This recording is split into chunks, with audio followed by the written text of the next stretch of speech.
Hi, I'm Tara Bennett, a contributing editor here at SYFY WIRE, and I am so pleased to say that we have Stan Sakai with us today. Hello, sir. Thank you. Nice to meet you, Tara. Very nice to meet you, and it's just so wonderful to be able to see all of the work that you've been doing for the last 30 years, but then just getting more new Stan Sakai stuff, which is really wonderful. It's amazing. Tell me a little bit about Usagi. You've got a one-shot coming up with the Teenage Mutant Ninja Turtles, who have been a long partner for you for the last 30 years. Tell me about this crossover, and tell me about what makes this one special, and kind of where you wanted to go with the storyline.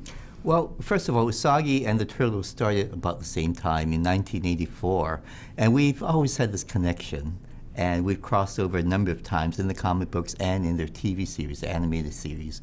But this new crossover through IDW, it's great. I enjoyed doing it. I did the writing, I did the artwork, and it's in full color by Tom Luth. Now, Usagi has met the Turtles before, but not this incarnation of the Turtles, because this is a Nickelodeon Turtles. He's met the old Eastman and their Turtles where, you know, they're all wearing the red bandanas and everything.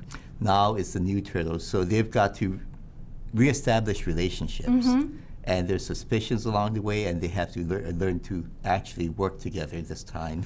Getting to kind of create these different iterations, what was most interesting about creating those relationships now, about what makes this variation of the Turtles different this time? Well, for me, it was different in that I had to remember which colors go with which weapons. Before it was all red. It's easy, right? Leonardo exactly. was always red with her, you know, he had the swords, and now, I have to remember, Leonardo's blue, so, you know.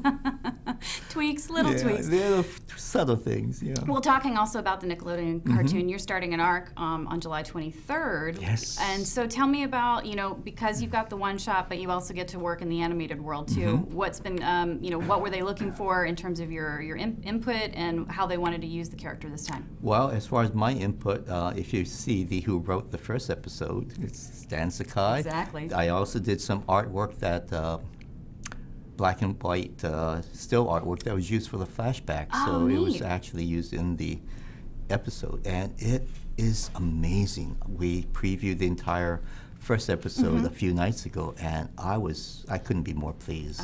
The action sequences were beautiful. There was the interaction between characters, the humor was great, and it was so imaginative. There was one great scene with about a 5-minute fight on horseback. Oh, wow. That was the stunts, the action. It was great. The staging was terrific. You know, when you started Usagi 30 years ago, you were kind of at the really forefront of creator-owned comics creation, and now it's such a vital part of the business. Have you found yourself being kind of the purveyor of a lot of sage wisdom to those that come to you asking, Stan, how did you do it? What's the right way to do it? Or is there just advice when people come up that's kind of your go-to, when people say, I'm thinking about it, but I don't know, should I do it? Well, Usagi is creator-owned and creator-owned. I mean, I own Usagi. I own the trademark, I own everything. And my deal with all my publishers have always been whatever I give them, they publish. They have no input editorially or artistically or anything. And that came about because of ignorance. I didn't know any better.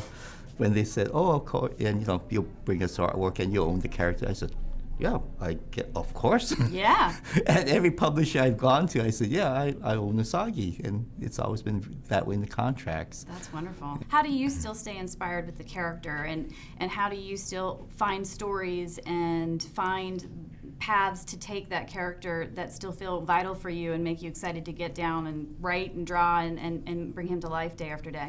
Well, my inspiration comes from life. I mean, I have to make a living. So deadlines, the fans are great in that they motivate me, especially these conventions. I have all this great input.